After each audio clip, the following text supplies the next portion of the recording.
What it do, Durag Nation? Marvel Rivals just revealed all the new buffs and nerfs coming to the game in Season 4.5, and some of these changes are insane and will make some people very happy, and others will make some players punch a wall. Either way, it looks like a lot of fun. Usually we get a balanced section of the Dev Vision video, but this time, all the patch notes are being delivered on clean images. We got a lot to go over, so as usual, I'll respect your time and tell you everything you need to know. First, Hawk smash that like button so YouTube shares the news, and let's get it. Now, Marvel Rivals dropped the balanced patch notes to get us even more excited for the new season, and there are definitely some interesting and controversial choices here. Starting with the Vanguards, the first hero of Season 4, Angela, is getting a much needed buff. When activating her Divine Judgement, which is her melee mode on the ground, she will now get a boost to her survivability, getting 40 bonus health every time she hits an enemy, while her teammate standing in the radius will now get 20 bonus health instead of 15. The only other Vanguard receiving a buff this time is Venom, and it's insane. They're now giving Eddie Brock an anti-heal. Every enemy that gets hit by his ultimate will receive 30% less healing from all sources for 4 seconds. This Venom ability was already really strong and competitive, being able to eliminate other heroes even through healing ultimates if he got a damage boost. Now it's going to be even crazier. The Duelist got a lot more changes, starting with Blade, who thankfully is getting another series of buffs after the devs trolled Blade fans by giving him +2 damage last patch. This time around, he's getting a lot more help. The range of his Daywalker dash secondary attack is being increased, and he's getting a boost to his sword slash speed during Blood Awakening, with the duration of the speed gain increasing to 1 second. Also, if he lands all 4 hits of the Whirlwind slash, he gains a slash speed stack. This should allow Blade to do more overall damage, since he'll be able to attack more often. Personally, I think they should have also buffed the amount of lifesteal he receives. It's still kinda mid.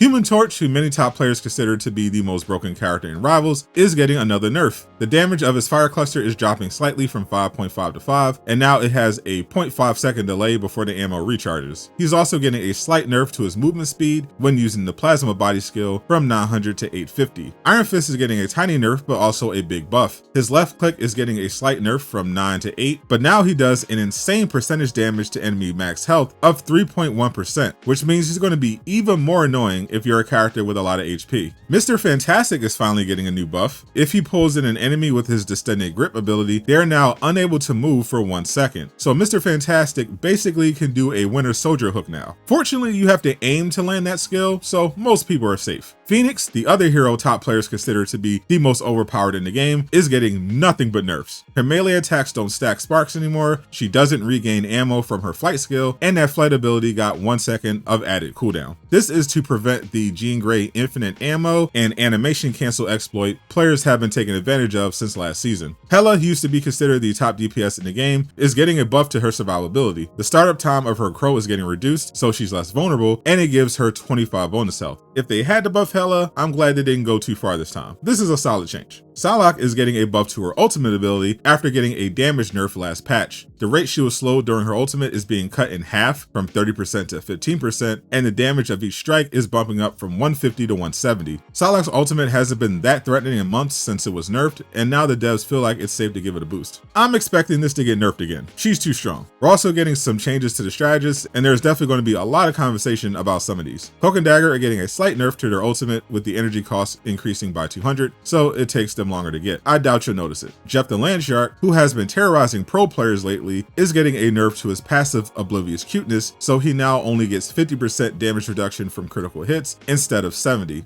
Honestly, I think this might ruin Jeff in lower ranks because his survivability was already much lower thanks to his rework. But Jeff might be getting replaced by Rocket because holy, what a huge buff. The devs are restoring the damage boost of Rocket's ultimate back to the original 40% without taking away the healing. With the nerfs to Phoenix, this might legit make Rocket top tier because now his ultimate both heals and allows you to eliminate the other team even if they're using a support ultimate. The final change to strategist is a pretty big nerf to Ultron. The imperative patch healing is being dropped from 35 to 30, and the healing bonus to a followed ally is being dropped by 50%. They're also increasing the energy cost of his ultimate by 300. I think these changes make Ultron almost unplayable, unless you just want to be a DPS. You can't use him at all now in 2 support comps, and if you're running 3 healers, there is no reason to pick Ultron over Mantis, Atom, or the new buffed Rocket. I think this was a mistake. The final changes the devs revealed are for the new team-ups. Arcane Order, the Doctor Strange team-up, is getting another nerf. Last time they nerfed Scarlet Witch's damage, this time they're nerfing the new ability it gave to Magic. The cooldown is being increased to 20 seconds, and the slow effect at max range is dropping from 60% to 40%. This seems fair. Magic was pretty insane with that ability. No new details were given on the new team-up with Namor and Hela, though it appears based on the gameplay tease, he might have anti-heal now. The other team-up is with Daredevil and Punisher, Bestial Hunt. This will give Matt 25% extra health and 5% more damage this season since he is the team-up anchor. This character might be really strong. Daredevil showed off a ton of potentially insane abilities, and I broke it all down for you. Click the video on screen to learn more. And a huge shout out to everyone supporting me on Patreon. Join for free so you never miss an update.